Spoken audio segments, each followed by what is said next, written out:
That game was epic. You know, those last innings was a heavyweight fight. The problem is we're lightweights. But, you know, the lightweight got into one and put us ahead. And we just couldn't control what we needed to control. I don't think Brett made bad pitches. You know, I think he sawed off the big guy. They put down a bunt. It was a good one.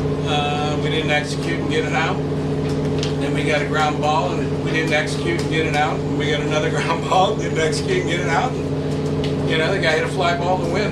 But that was a good ball game. I thought Demir's was outstanding. He used a fastball to carve us up for a long time. Didn't throw much off speed, just fastballs in, fastballs out. Did what he's supposed to do. That was good. That was a good game. We just came up on the wrong end of it. Did you feel like you guys changed your approach on him when you finally got to him, or do you think it was just a matter of seeing him enough times to where you could read him? Me or Hank? You. Oh, well, we only had one base runner through until Hank got. Yeah. I mean, Hank tripled. That was our only base runner. Then he hit Jordy. Then he left a couple pitches middle that we got a couple hits on, and got a couple more. And you know, before they got him out, we countered pretty good. And there was a couple pretty good at bats. I thought Pat's at bat was really a grinder. Then Prescott, you know, he got one in a little bit, but he got through it and got it out far enough. I just think he pounded the inner half. I mean, he had complete command of the inside fastball, and it had a little run to it to the right-handers, and we couldn't lay off it for a while. Hank, you guys come back twice the way you did to take 1-0 leads. How much more difficult is it to take a loss like this after you guys rallied the way you did twice? I mean, it sucks losing on your home field, especially after battling and then coming back, answering back, giving it one, answering back again. But I mean, all we can do is really learn from this and use it for next year, and I don't know, try to gain some momentum and just remember them dogpiling and get back to where we are. Coach, did you have any thoughts at all since Brett was going into his fourth inning? Did you think about bringing anybody else in for the bottom of the 10th? No, not at all. He was throwing hard. He was throwing like 96. He was trying to get, they didn't hit the ball hard. I mean, they didn't hit the ball hard. The giant dude got sawed off. It went off the top of Hank's glove. Then they bunted. Then they hit the ball that Saheed went to the 6 hole on, and we didn't get it out. And then they hit the ball that ate him up, and we didn't get it out. And then they hit a fly ball. So there was nothing that was hit on the nose that whole inning. They just hit it where we ain't. Sometimes that's better than hitting it hard. Hank, can you describe kind of the emotions, the up and down roller coaster of those last couple innings? I mean, that was probably one of the most intense games besides the Long Beach Super Regional last year that I've been a part of. It was just back and forth. I mean, Demers was dominant through the first 7. I mean, like I said, he was just locating his fastball, and we were just soft contact. I mean, we hit some balls hard, but I mean, if you got a guy going like that, and with his pitch count, and he was rolling, but once we got him, I mean, the bullpen, that's where we really wanted to go. We should have got to the bullpen earlier, but I don't know, it was just some more experience to use in the future. Rick, what kind of explanations did you get in some of those plays in the bottom of the ninth from them, from the umpire?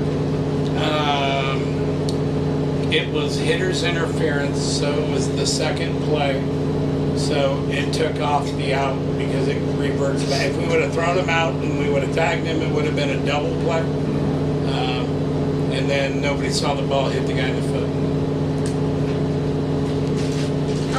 Rick, can you reflect on this past season? You guys started off 1-7, were swept by Stanford and beat them to get here.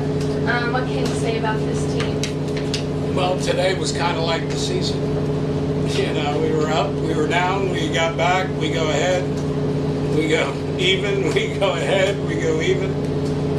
You know, the team, from where we started to being 1 out away from going to Omaha, I'm pretty proud of these guys. mean, we've been there before and we've done things, but no one else that's playing out of the last 16 teams went through what we did as we went through it. And, you know, I'll tell you now, Cope has played since Friday with a broken toe all weekend. So, you know, that affected him a little bit offensively, even though last night it was better, but he'll see a doctor tomorrow and probably have surgery by Wednesday. He was going to tough it out. But, you know, we lost. You know, if they were sitting here, they'd be the same feeling with us. We thought we had our chances. They thought we had our chances. We knocked each other back and forth. And they got the last blow. Next time I won't lose the coin flip. Hank, there were a lot of emotions in the series. They had a pretty exuberant dugout going during the whole thing.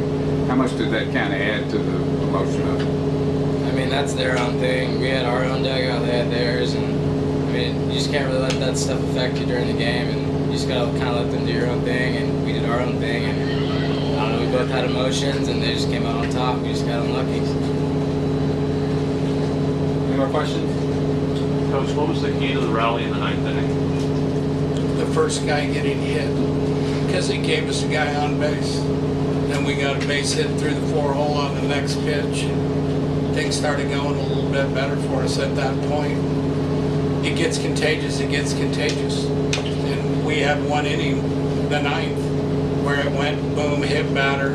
We didn't get a leadoff hitter on except 2 times in the whole game, and we scored. So, you know, for us on the type of offense we play, we need to get a guy on, because now we got some things that we can do. But we didn't do that early at all. We didn't get a guy on base for, I don't know, like 4 or 5 innings. Jordan okay with He's pretty sore. He's pretty sore. He got him pretty good. He's a tough guy. He doesn't wear pads like some guys. Anybody else? Just Rick, who'd you say had the broken thumb? Daniel Cope, the catcher, Catcher. Okay, played the thank you. whole weekend with broke it in the 3rd inning of the game on Friday night. Thank you. That's a long time to catch with a broken thumb on your left hand where you catch it. Hank, you started the season really slow, but I feel like when you faced Grand Canyon, you started to pick it up a notch, and then down the stretch, you were probably one of the hottest hitters on the team. What was working for you down the stretch? Well, I've said this a million times, but I thank Saheed Valenzuela for breaking my nose, and I wouldn't have found out I was left-eye dominant, so I had to change my stance a little bit, and I just got really comfortable with it. And once I played with the mask for about a month, and then I took it off and just kept it rolling. So